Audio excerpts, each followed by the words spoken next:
गुरु जी प्रणाम। आपका प्रणाम स्वीकार है। आपके प्रणाम। बोलिए हाँ, बोलिए। और सब ठीक है। बहुत दिन से प्रयास कर रहे थे, लग नहीं रहा था कि गुरु जी से आशीर्वाद ले लें। हाँ हाँ, आपके साथ बात हो गई है ना। जी जी। हाँ, बोलिए बोलिए। और सब ठीक है, चले यही जानना था कि 10 जुलाई को गुरु हाँ पूर्णिमा हाँ हाँ पुनः मनाया जाएगा, हाँ हाँ हाँ, क्योंकि बराबर। हम तब उसी में आएंगे। तो ऐसा है, ऐसा समझो कि 100% तो पुणे ही रहेगा, जी नासिक तो नहीं रहेगा। जी जी हाँ, और अगर हुआ भी तो नासिक में उतर जाना, उसमें क्या है। जी दोनों जगह है, लेकिन ऐसा नहीं करेंगे। ज्यादातर पुणे ही देखेंगे, जी क्योंकि पिछले टाइम बहुत सारे लोग आए थे, पुणे आए थे ना। जी हाँ, और ऐसा है कि कभी न कभी, अभी पिछले बार आप नहीं आए थे तो ये बार आ जाओ, कोई जी दिक्कत नहीं। व्हाट्सएप से एक दूसरे को अ, ये करना चाहिए, मिलना चाहिए। व्हाट्सएप इसलिए ही निकाला है ना। जी जी तो आप व्हाट्सएप से ही समझ में आता है ना कि हमारे प्रदेश के कितने हैं, हमारे गांव के कितने हैं। तो बहुत सारे लोग नहीं बताते, तो ऐसा नहीं करना चाहिए। नहीं, तो हम तो दिए हुए थे, अपना पता नंबर गोरखपुर का दिए हुए हैं। हाँ हाँ, जी ऐसा ही देता जाना। और ज्यादातर क्या करना, अपना व्हाट्सएप जो है ना, उसमें जो संत आई कार्ड जो दिया है ना, जी संत जी कार्ड, पहचान पत्र, वो लगा देना, जी जी ताकि दूसरों को भी समझ सकते कि ये संत भाई है। जी तो फिर इनको अगर आना है या पूछ लिया जाएगा, या सलाह मसलत तो हो जाती है, बातचीत भी हो जाती है, समझ में भी आ जाता है। जी जी हाँ हाँ, तो वो कार्ड लगाना चाहिए। वो सबके लिए फिर फायदेमंद होता है ना। जी बाकी रिश्तेदारों को तो समझ जाता है, लेकिन जो अपने संत भाई है उनको भी समझ जाता है ना। और फिर वो डीपी में पढ़ सकते हैं, अरे हाँ हाँ, ये फलाने फलाने इनका नाम है, फलाने फलाने राज्य के है, फलाने फलाने गांव के है। तो फिर मोबाइल नंबर तो रहता ही है।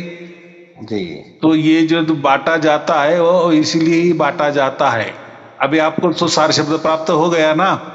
जी जी उसी उसी समय हम 23 में दिसंबर में दो वीडियो देखे थे, उसी में हमको प्राप्त हो गया, 23 दिसंबर में ही। बहुत जी अच्छे बहुत अच्छे। चलो, पहला तो अभी वो जो है वो तो परमात्मा की ओर से होता है, जी जी बराबर। उसमें तो कोई हमारा लेना देना नहीं नहीं होता, या जी आपका भी लेना देना नहीं होता। आपका लेना देना तो कर्मों का होता है। और वो जी कोई ये जन्म की बात नहीं होती, वो तो पिछले भी हजारों जन्म की भी बात होती है। और उसका ही निचोड़ ये हमें मिल जाता है परमात्मा की ओर से। तो जी परमात्मा की ओर से आपको सार शब्द मिल गया है, आप सार शब्दी संत भी बन गए हो, आपको आय कार्ड भी मिल गया है। अभी जी रही बात दूसरी नंबर वाला स्टेप जो है, वो गुरु मंत्र तो मिला है आपको, वो तो जी हम हमारी ओर से देते हैं। जी मिला हुआ है।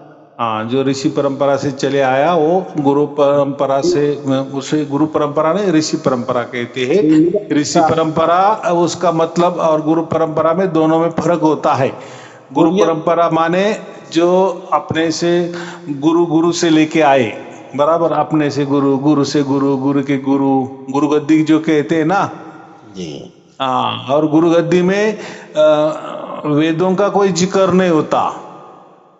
जिसमें वेदों का जिक्र होता है, माने जो परंपरा में वेद पढ़े जाते हैं, या उसको क्या बोलते हैं, पढ़ाना, दूसरों को भी बताना, या जी वेदों की बात मानना, जी जी वेदों के रास्तों पे चलना। जो वेदों के रास्ते पे चलते हैं उनको ऋषि कहते हैं। तो वो ऋषि परंपरा से आपको गुरु मंत्र मिला है, बराबर, जी ना कि गुरु परंपरा से। हाँ, और रही बात अभी तीसरी लास्ट जो स्टेप है, वो जो है वो राजयोग वाली। उसको हम सहज योग भी कहते हैं। गीता नंबर 9 में लिखा है कि राज विद्या राज गुह्य योग, बराबर। जी हाँ, तो उसकी जो दीक्षा है वो दुनिया में कोई देता नहीं है, बराबर, या किसी को मालूम भी नहीं है। कभी देखा है अभी ऐसा? बाकी आपने तो बहुत सुना होगा ना। नहीं नहीं नहीं, कहीं नहीं कहीं। बाकी लोग बोलते हैं कि बोलो ब्रह्मा विष्णु महेश के माता कौन थे, दुर्गा जी कौन थी, ये कौन था, काल कौन था, इसके बारे में जो उठपटांगे बातें होती है जी यही वो करते हैं। लेकिन कोई भी गुरु जो कृष्ण कृष्ण की भी बातें करता है, राधा राधा की भी बातें करता है, रामायण महाभारत की बातें करता है, गीता की बातें करता है, लेकिन उसमें जो छठा अध्याय है, 9वां अध्याय है, ये राजयोग के बारे में कोई बोलता ही नहीं ना। नहीं नहीं, बोलता नहीं माने मालूम ही नहीं है। बोलने से क्या करें। मालूम नहीं ना। जी अगर अपने गुरु को मालूम है तो वो आगे देगा, विद्या मालूम रहेगी तब न देंगे। तब देंगे। हाँ, ये बताते हैं कि हाँ छठा अध्याय है, उसमें ध्यान योग बताया है, ध्यान कैसे करना है, नाक के अग्र भाग पर लक्ष्य टिकाना है। हाँ, नाक के अग्र भाग को लक्ष्य टिकाओ, ध्यान करो, करके देखो क्या होता है। तो प्रैक्टिकली वो संभव नहीं है, बराबर। और वो ध्यान ही करते बैठना है क्या? बाकी कोई संसार है क्या? नहीं जी, कोई काम कर्म है कि नहीं? तो ऐसा एक जगह बैठने के लिए देखो ध्यान जरूरी है, लेकिन अभी हम तो सार शब्द है ना जी, वो हमें हो गया है। अभी तो वो तो हम सहज समाधि में है, माने वो चलते फिरते हमारा ध्यान है, सहज ध्यान है। तो अभी बैठने वाला ध्यान की कोई आवश्यकता नहीं है। लेकिन गीता में वो बताया गया है 6ठा अध्याय में ध्यान कैसे करे। जी, लेकिन कहते हैं गुरु लोग भी समझा देते हैं, लेकिन वो कुछ जमता नहीं है, बराबर। लोग भी पूछते नहीं है, बस ध्यान करो ध्यान बोले। कोई बोलते हैं कि नहीं नहीं वो तो गलत लिखा है, वो जो नाक है ना, नाक का जो अग्र भाग है ना, ये नहीं होता, जो त्रिकुटी होती है ना वो अग्र भाग है। तो कोई ऐसे भी कहते हैं। तो देखो इतना बड़ा योगी राज कृष्ण है, उन्होंने तो गलत तो बात तो नहीं कही होगी ना। प्रसाद पैसा लेगी का? हाँ, हेलो, ऐसा गलत बात तो नहीं की होगी ना, नहीं, बराबर की नहीं? जो लिखा है माने लिखा है, हमें समझ में नहीं आया वो बात अलग है, जी, बराबर की नहीं? और 9वां अध्याय में तो वही किया है ना कि हम परमात्मा के संपर्क में कैसे करें हमारी ओर से। जी, सार शब्द तो वो परमात्मा की ओर से आता है। जी, लेकिन अभी चलो जिसको सार शब्द प्राप्त नहीं है, तो हम तो हमारी ओर से कुछ तो भी कर सकते हैं ना। तो हमारी ओर से हम क्या करेंगे? ज्यादा से ज्यादा ध्यान करेंगे, जी, या ज्यादा से ज्यादा कोई मंत्र का जाप करेंगे, नाम जप करेंगे, बस इतना ही कर सकते, बाकी क्या कर सकते हैं? जी, लेकिन इतनी बड़ी विद्या अगर गीता में लिखी है, 9वें अध्याय में उसको राज विद्या कहा है। राज विद्या का मतलब दुनिया में पूरी जितनी भी विद्या है ना उसका राजा, बराबर की नहीं? इसलिए उसको राज विद्या कहा है। और क्या कहा है बाद में? राज गुह्य भी कहा है ना। जो तो गुह्य का मतलब क्या होता है? गुप्त होता है कि नहीं? जी, हाँ, तो देखो दोनों भी नाम है, राज विद्या, राज गुह्य, और फिर कहा है योग, बराबर। तो इसलिए हम क्या कहते हैं शॉर्टकट में? राजयोग कहते हैं ना उसको। जी, तो राजयोग में वहां तो कुछ लिखा नहीं है कि आप ध्यान करो, नहीं नहीं, हाँ वो बात नहीं कही है। वो तो माने उन्होंने ऐसा कहा है कि जो ध्यान है वो चलते फिरते करो। जैसा हमारा सार शब्द कैसा होता है? वैसा वो ध्यान करना है, बराबर। जी तो मुझे इतना ही कहना है, दुनिया में किसी के पास नहीं है, या होता तो आपने भी कहीं तो भी पढ़ा होता, या किसी ने बताया होता, उसके बारे में चर्चा होती, लेकिन कोई उसके बारे में चर्चा नहीं करते, बाकी बातें में ही करते ना। तो मैंने जो ये टाइम जो अपनी परीक्षा थी 27 नंबर वाली, जी जी क्या 28 नंबर 27 नंबर ना, 27 नंबर जी 27 नंबर में मैंने वही लिखा था कि 9 नंबर अध्याय में जो राजयोग लिखा है, जो सहज योग लिखा है, सहज योग का मतलब या राजयोग का मतलब कि चलते फिरते है, वो राज विद्या ही, लेकिन ऐसी विद्या कि वो चलते फिरते वो विद्या आनी चाहिए। माने परमात्मा से संपर्क हमारा होना चाहिए, माने संपर्क माने परमात्मा हमारे साथ में चाहिए। जी जो सार शब्दी है उनके लिए ये बात नहीं है, उनके लिए तो परमात्मा उनके साथ है ही, लेकिन ये जो राज विद्या में सार शब्द वाली बात नहीं कही है, ये हमारी ओर से।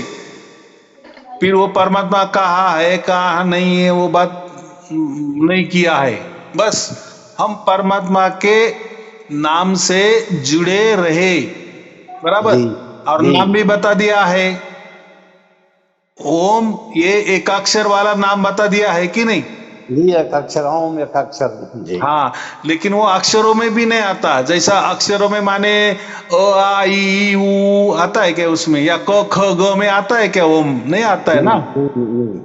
हाँ, तो इसलिए वो उसको एक अक्षर कहा है, लेकिन वो अक्षरों में नहीं है, माने देवनागरी लिपि में ओम नहीं अक्षर नहीं लिखा है, लेकिन वहां वो एक अक्षर कहा गया है ओम को। तो 9 अध्याय में हमें दोनों बातें मिलती है, बराबर। एक चलते फिरते परमात्मा में समर्पित रहे, बराबर। हर कार्य करते हुए परमात्मा के संपर्क में रहे, ये एक बात होती है। और फिर ये जो लोग नाम देते हैं, तो कोई कृष्ण कृष्ण नाम देते, कोई राधा राधा नाम देते, कोई हरे कृष्णा कहते हैं, ये नाम आ गया, बराबर जी कि नहीं। अभी जी देखो, अगर श्री कृष्ण जी है तो वो अर्जुन को अपना नाम बताएंगे क्या, मेरा कृष्ण कृष्ण नाम जपते चल, ऐसा कहा है क्या, कहा है कहीं भी पूरी नहीं गीता में। नहीं नहीं कहीं नहीं खुद का नाम कैसे देंगे वो, देखो वो तो नाम है ना, वो तो आप भी रखा है ना। जी लेकिन जो ओम जो अक्षर है, ओम जो ये नाम है, या ओम जो मंत्र है, ये तो वेदकालीन है ना। जी वेदकालीन नहीं है जी हाँ, और वो ओम ऐसा है कि उसका एक पाव परमात्मा में है और एक पाव ये ब्रह्मांड में है, माने संसार में है। प्रकृति में जी यानी वो दोनों को क्या है, हम क्या बोलते हैं, एक पुल है एक प्रकार का, दोनों जी को जोड़ता है, जी जोड़ता है। परमात्मा और प्रकृति, प्रकृति ये जी दोनों को जोड़ता है। और वो जोड़ना कौन देखता है, हम आत्माएं देखते हैं ना, जी वो हमारे साथ होना चाहिए। तो मुझे इतना ही कहना है कि जो नाम जब जो भी होते हैं ना, कोई राम राम कहता है तो वो नहीं। देखो गुरु नानक देव जी ने तो स्पष्ट में कह दिया है ना, एक ओंकार। जी ओंकार एक ओंकार जी एक ओंकार के सिवाय बाकी दूसरा बात ही किया नहीं है उन्होंने, बराबर कि नहीं। तो गुरु नानक देव जी का तो स्पष्ट हो गया कि उनका नाम जो है ओम ही है, बराबर। उनके मंत्रों में लिखा है एक ओमकार। अभी रही बात, फिर लोग बोलते हैं कि कबीर साहब का नाम क्या है, तो कबीर साहब का भी एक नाम था, लेकिन वो राम जपते थे। क्या करते थे, राम जपते थे। अयोध्या वाले राम नहीं, चौथे राम जो सगुण साकार और निर्गुण निराकार के जो परे है, वो राम को कहते थे, बराबर कि नहीं। देखो गुरु नानक देव जी में और कबीर साहब में दोनों में यही फर्क है, नाम अलग अलग है, बराबर। गुरु नानक देव जी का नाम जो है वो ओम है और कबीर साहब का राम है, बराबर। हम्म। जी तो ये बातें है, ये हमें समझना चाहिए।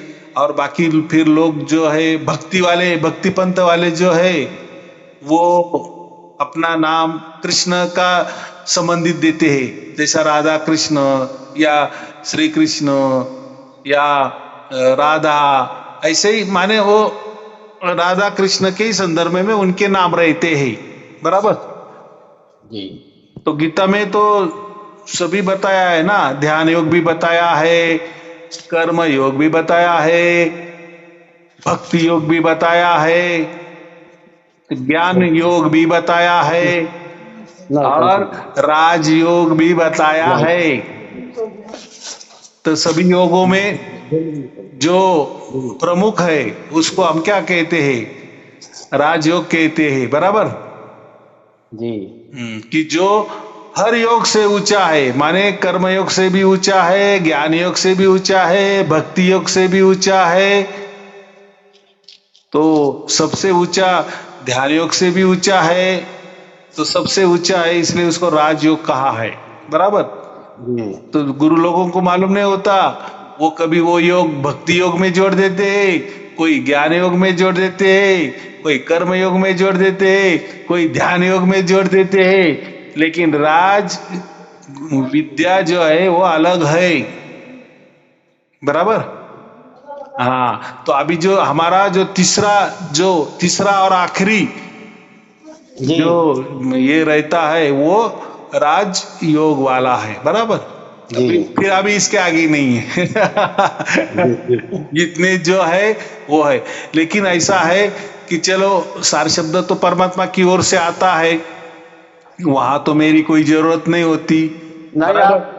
आपके माध्यम से ही ना गुरुजी मिला, दूसरा कोई हाँ हाँ, लेकिन ऐसा है मैंने नहीं दिया, मैंने मेरे माध्यम से मिला, माने मेरे प्रवचन सुनकर मिला, ये बात है। लेकिन जो दिया तो परमात्मा ने दिया, ऐसा मुझे कहना है। ये बहुत जगह किए, बहुत जगह गुरुओं के पास गए, लेकिन कहीं कुछ ऐसी चीज प्राप्ति नहीं हुई। हाँ, तो ये हो गया। चलो अभी आपका नंबर लग गया, बराबर। लेकिन दूसरा जो है, तो हम तो समझो एक घर में, एक परिवार में किसी को सार शब्द प्राप्त है, बाकी को नहीं है, तो उसके लिए हमने गुरु मंत्र भी दिया ना, गुप्त गुरु मंत्र भी दे दिया। जी जी और वो भी व्हाट्सएप के माध्यम से दिया, जो हमारे सामने आए, माने उसके लिए कोई जरूरत नहीं थी आमने सामने आने की, लेकिन हमने दे दिया, बराबर। पहला सार शब्द आया परमात्मा की ओर से, दूसरा आ गया व्हाट्सएप के माध्यम से, लेकिन वो मेरी ओर से था। अभी ये जो तीसरा है ना, दूसरे में आपको आने की जरूरत नहीं थी ज्यादा, लेकिन ये जो तीसरा जो राजयोग जो है, उसकी दीक्षा के लिए सामने आदमी चाहिए। अगर वो व्हाट्सएप के माध्यम से होता तो या अन्य मार्ग से होता तो हम दे देते। नहीं जी, ये मिलना भी तो जरूरी है, भेंट मुलाकात, जानकारी, दर्शन भी जरूरी है। हाँ, आपने अभी 1,00,000% की बात की। बहुत सारे लोग बोलते हैं हमने ये भी किया वो भी किया, लेकिन हमारे मन में अशांति है। भाई देखो, इलेक्ट्रॉनिक युग है, जो उसका काम वो कर रहा है, वो अच्छी तरह से कर रहा है, लेकिन बाकी भी बातें होती है कि नहीं, कि बोलने वाले भात, बोलने वाला क्या बोलते, भात ही बोलते ना हम, बोलने वाले कड़ी। तो ऐसा बोलने से, जलेबी जलेबी करने से तो हमें स्वाद आएगा क्या उसका? नहीं नहीं। तो कोई बातें, देखो कोई बातें प्रत्यक्ष ही चाहिए। जैसे हम सार शब्द के बारे में हम कभी नहीं कहे कि वो हमारे हाथों का खेला है, या हमने ये भी कहा है वो आपके हाथों का भी खेला नहीं है, बराबर। हम यही कहे ना जी जी। या कोई जो गुरु है हाड़मास वाला या कोई मनुष्य है, उसके हाथों का वो खेला नहीं है सार शब्द, वो परमात्मा के हाथों का खेला है। वैसे लोगों ने माना और लोगों को प्राप्त हो गया, बराबर। और गुरु मंत्र तो वो तो हमने दिया, व्हाट्सएप पे दिया, उसके लिए भी आपको कोई जाने की जरूरत नहीं, वहां भी हमने खर्चा बचाया आपको। लेकिन ये तीसरी बात है, अभी जैसे ही वो मैंने डिक्लेयर किया तो बहुत सारे लोगों का मैसेज आ गया, बहुत सारे लोगों का मैसेज आ गया, हमें मिलेगा क्या? तो देखो, पहले हम जो सार शब्दी लोग हैं बराबर। जी जो सार शब्दी है या जिन्होंने गुरु मंत्र लिया है उनके लिए महत्वपूर्ण है ना, जी जी बाकी लोगों के लिए बाद में। देखो ये जो परमात्मा दे रहा है वो हमारे लिए दे रहा है। कुछ लोग जी बोलेंगे क्या दूसरों को भी, भाई ऐसा नहीं होता ना भाई। आपका स्कूल हो गया ना, जी स्कूल के बाद ही आपको कॉलेज में एडमिशन मिलेगा ना, जी और कॉलेज के बाद ही आपको पीएचडी में डीलिट में जाना पड़ेगा ना, एमफिल में। तो एक एक स्टेप होता है ना, आपने वो स्टेप पहले वाले नहीं किए। चलो ठीक है, वो तो परमात्मा की कृपा से हो जाता है, वो हम भी मान्य करते हैं ना, वो तो सबका भाग्य नहीं होता है। लेकिन कम से कम दूसरा तो गुरु मंत्र तो वो तो लेना चाहिए ना, जी जी तो वो भी नहीं है तो कैसा क्या देंगे हम, वो भी बराबर नहीं ना। लेकिन ये तीसरा जो है वो सामने आना ही चाहिए, बराबर। तो ठीक है, हम क्या कहते, पूरा परिवार ना आए, कोई एक सदस्य भी आ गया जो सार जी शब्दी है वो भी आ गया, तो वो घर में जाकर वो बता सकता है ना। जी जी हाँ, और ये बात ऐसी है, ये कोई व्हाट्सएप वाली बात नहीं है। अगर वो वैसी होती तो फिर मैंने तो इतने दिन में वो दे ही देता है ना। जी जहां जरूरत है वहां जरूरत है ही ना, जहां ये ऑपरेशन करना है वहां डॉक्टर के पास जाना ही पड़ेगा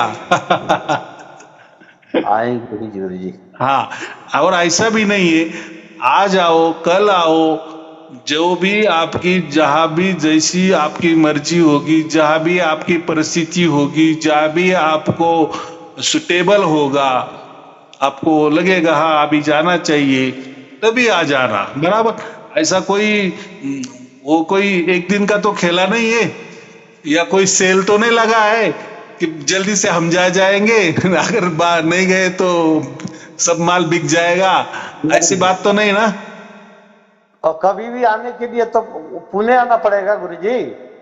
हाँ, कभी भी आ सकते हो, ऐसा मैं कह रहा हूँ। पुणे और नहीं।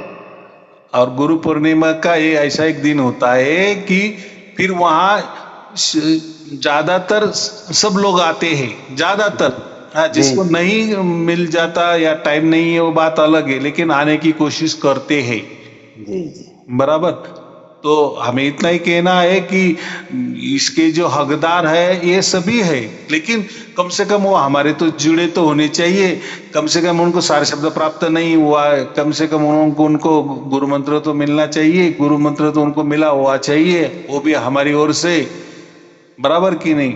और कुछ दिन तो उन्होंने बिताने चाहिए ना, नहीं तो फिर वो क्या है, क्या लोग क्या करते हैं, नहीं नहीं नहीं नहीं नहीं दे दो हमें, वो उसका नहीं फायदा होता है। आपको क्या क्या समझ में आया, जी हमें जी मालूम है ना।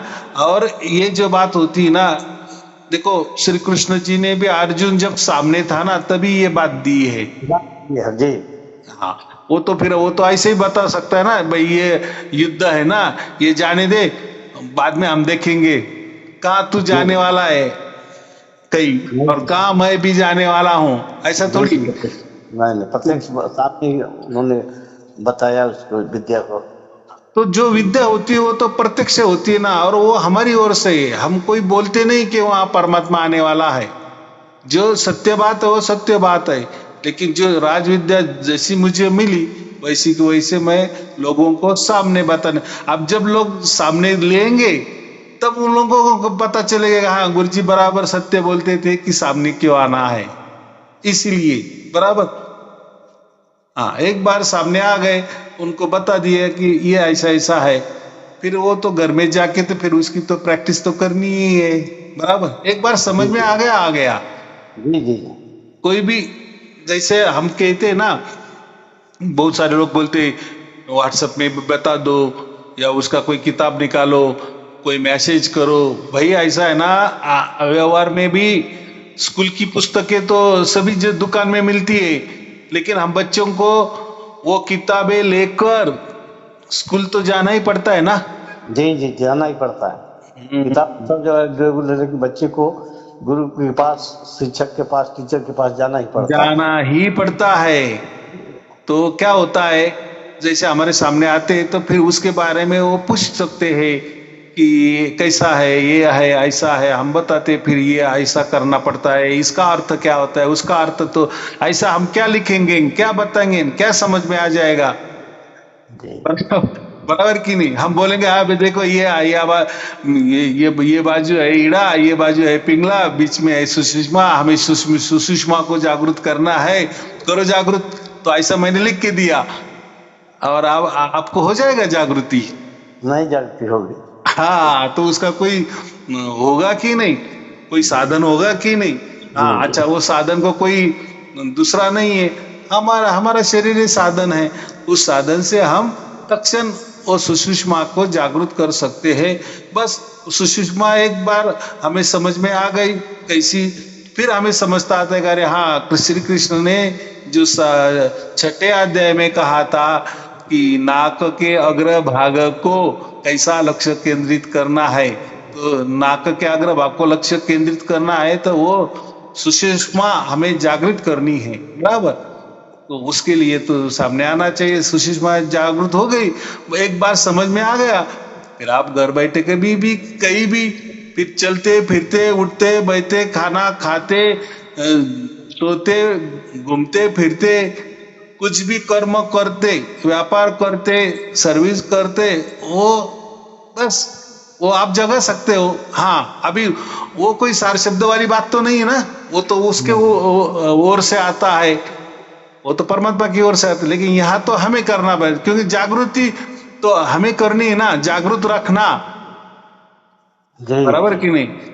जैसे हम पेट भरना है तो भाई जैसे सुबह हो गई खाना खा लिए, शाम हो गई तो वापिस खाना पड़ता है, तो जागृत है, भूख है, इसलिए हमें अगर मोबाइल है तो हमें चार्ज करना पड़ता है। तो वैसा वो सुषुम्नी जो है, तो सुषुम्ना नाड़ी को हमें जागृत करना वो टेक्निक होता है, बराबर। हाँ, वो एक बार समझ में आ जाता है और एक बार हम 2-4 मिनट प्रैक्टिस करवा लेते हैं, समझ जाता है, हो जाता है काम। फिर भाई देखो उससे क्या होगा, तुम्हारा मन एकाग्र हो जाएगा, बराबर जी। और मुंडक उपनिषद में क्या कहा है, ये जो ओम है ना, ओम का तीर बनाओ और ब्रह्म को निशाना बनाओ, क्या बताए? हाँ, तो हमें वही करना है। ओम एकाक्षर जो मंत्र है उसको ही निशाना बनाना है ब्रह्म की ओर, बराबर। अभी ये बात हमारी ओर से करनी है। हाँ, और हो जाता है। देखो हमने पहले कहा था हम उल्टी गंगा में चल रहे हैं और गुरुआ लोग नीचे से ऊपर जाते हैं ना, लेकिन ऊपर कहाँ जाते हैं, कब जाते हैं, पहुंचते हैं नहीं पहुंचते हैं, वो बात हमें मालूम नहीं, वो गुरुआ लोग जाने और उनके शिष्य लोग जाने, बराबर। जी हाँ, हम लेकिन ऊपर से आए हैं, पहले परमात्मा की ओर से और हमारी ओर से, बराबर। ये लास्ट स्टेज है, ये हमारी ओर से है, तो है ना। देखो जिसको भी सार शब्द की प्राप्ति नहीं होगी तो कम से कम ये भी राज विद्या का अगर उसका अभ्यास हो गया, स्वाध्याय हो गया, फिर बात ही क्या है। हो सकता है कि उससे थोड़ा सार शब्द मिलने में हमें मदद मिल जाएगी। क्या मिल जाएगी? मदद।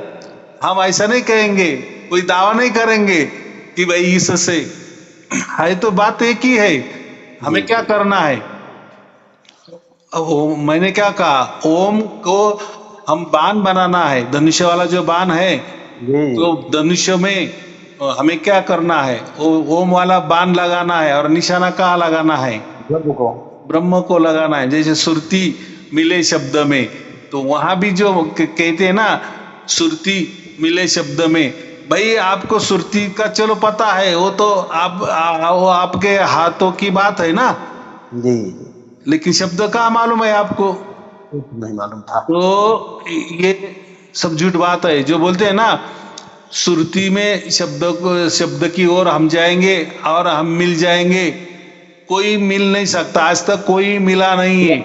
वो तो समझ लेते हैं कि सुरती से हम शब्दों को हमारा मिलान हो गया, समझना नहीं है। क्या होता है ऐसा समझने से, क्या होता है? वो तो ज्ञान वाली बात आ गई ना जी, केवल ज्ञान की बात है। हाँ, तो देखो एक जगह कबीर साहब ने कहा है, जहां सुरती, निरति और शब्द जब मिल जाते हैं ना, तो आप उसमें से कौन सा सुरती है, कौन सा शब्द है, कौन सी निरति है। निरति माने जगह, निरति का मतलब क्या होता है, जगह, स्थान, बराबर। जी तो जब भी हमें सार शब्द प्राप्त होता है, उसमें हमें समझता है क्या ये बाहर वाला मामला है, क्या अंदर वाला मामला है, क्या अभी इसमें कौन सा परमात्मा है, इसमें कौन सा आत्मा है, और ये क्या कौन से जगहों पे हो रहा है, ये समझता है क्या हमको? कुछ नहीं, वो तो अनुभव होता है, अनुभव तो था। अनुभव वाली बात है। तो कबीर साहब ने जैसा बोला तो सार शब्दों को लागू पड़ता है कि नहीं? जी हाँ, तो अभी ऐसा है, यही इसमें भी राज विद्या में, वो तो सार शब्द तो परमात्मा की ओर से होता है, लेकिन राज विद्या में तो हमारी ओर से होता है, बराबर। तो हमारी ओर से हम करते हैं और होता है, हमारी ओर से भी होता है। ये तो आपको देखना है ना कैसा होता है। तो कुछ तो भी बातें होती है, इसलिए तो उसको गुप्त विद्या क्यों कहा है। अभी चलो, गुप्त विद्या माने का अर्थ क्या, लोग क्या बोलते हैं, ऐसा क्या आपको व्हाट्सएप में बताने के, क्या आप क्यों नहीं बता सकते, हमें फोन करके क्यों नहीं बता सकते भाई? फिर गुप्त का मतलब ही क्या हो गया? जी जी गुप्त का मतलब ऐसा है, आपके पास 1,00,000 रुपए है, बराबर। जी आपने 1,00,000 रुपए की गड्डी घर में कहीं तो भी छुपा दी है, गुप्त, आपने वो उसको गुप्त कर दिया। अभी गुप्त कर दिया, कहीं एक जगह रख दिया, उसका मतलब वो कोई गुम गया ऐसा नहीं है। गुम जाने को गुप्त नहीं कहते, गुह्य नहीं कहते। हाँ, इतनी बात है कि वो 1,00,000 रुपए की गड्डी, रुपए आपने कहाँ रखे हैं ये आपको मालूम है, बराबर। घर में किसी को पता नहीं है, बराबर। इसको बोलते हैं गुप्त, आया समझ में? जी जी हाँ, तो ये बात ऐसी है कि वो विद्या ही हमारे है, लेकिन श्री कृष्ण जी ने उसको गुप्त क्यों कहा है? इसलिए कहा है कि वो सार्वजनिक नहीं है, सबके लिए नहीं है, सबके लिए है, लेकिन वो तो सामने आना चाहिए ना, वो गुप्त विद्या क्या है। जैसे आपको समझ में आ गया, आप उसको गुप्त रख सकते हैं। गुप्त माने आप आपके घर वालों के देंगे ना, दूसरों को जी। कैसे दे सकते हैं आप, बराबर कि नहीं? और दूसरी बात, गुप्त इसलिए भी कहा है कि ये सबके लिए नहीं, सार्वजनिक लिए, ये तो बात हो गई। लेकिन वो ऐसा है कि जो संत बनना चाहते हैं, जो मोक्ष मिलना चाहते हैं, जिसको लग रहा है कि मुझे मोक्ष ही मिलना है, उनके लिए वो फायदेशीर है। तो फिर ऐसा है कि फिर परमात्मा ने ऐसा गुप्त उसको क्यों कहा है, या राज विद्या क्यों कहा है, सब विद्याओं का राजा उसको क्यों कहा है? तो देखो भाई, आपको आपका संसार भी अच्छा चले ना, इसके लिए आपका मानसिक संतुलन और शारीरिक संतुलन अच्छा होना सही बात है कि नहीं? जी सही। अगर आपका शरीर निरोगी है तो आप अच्छे कर्म भी कर सकते हैं, काम भी कर सकते हैं, सर्विस कर सकते हैं, जी सेवा कर बराबर। सकते। जी जी आपका मन अच्छा है तो आपका मन अगर पवित्र है, मंगल है, स्वच्छ है, शुद्ध है, तो आप उससे भी अच्छा काम कर सकते हैं।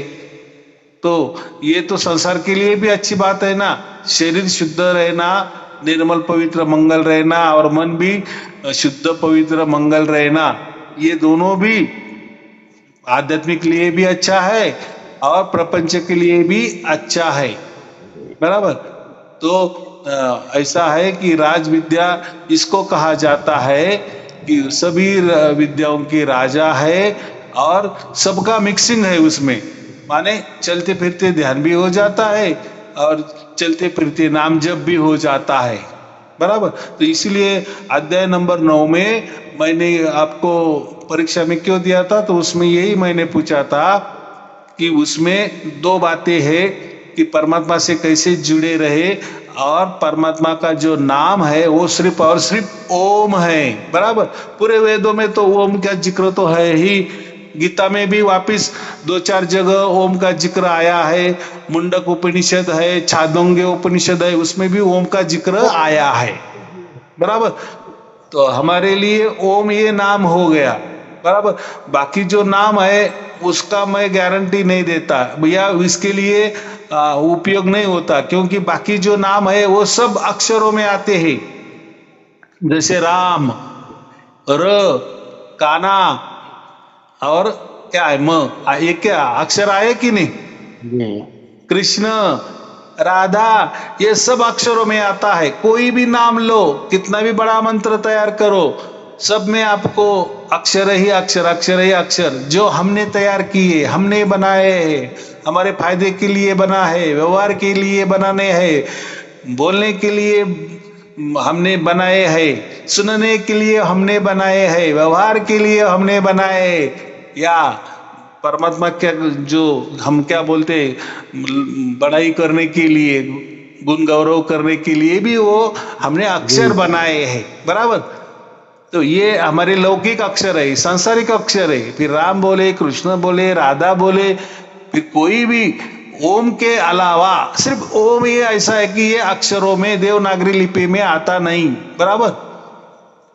इसीलिए श्री कृष्ण जी ने ओम को एक अक्षर कहा है, और हम सारे शब्दी लोग ओम को नाम कहते हैं, बराबर।